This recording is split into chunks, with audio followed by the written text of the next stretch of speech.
আমরা পিতা হিসাবে, আমরা গার্জিয়ান হিসাবে আমাদের কর্তব্য হলো আমরা নিজে আল্লাহ তাআলাকে চিনব, আল্লাহ তাআলা স্রষ্টা সম্পর্কে জানবো এবং আমাদের বাচ্চাদেরকেও শিক্ষা দিব। এটা আমাদের কর্তব্য। তো আমরা প্রত্যেকে রাজি আছি তো ইনশাআল্লাহ? প্রত্যেকে রাজি আছি তো ইনশাআল্লাহ? আমরাও চিনবো, আমাদের বাচ্চাদেরকেও চিনাবো ইনশাআল্লাহ। আর কোরআন শিক্ষা আমাদের জন্য অত্যন্ত প্রয়োজন, অত্যন্ত প্রয়োজন। কোরআন শিক্ষা প্রয়োজন, যাতে সে বয়স্ক হোক আর ছোট বাচ্চা হোক, প্রত্যেকের জন্য।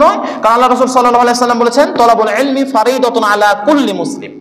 প্রত্যেক মুসলমানদের জন্য দ্বীনে আলম শিক্ষা করা ফরজ।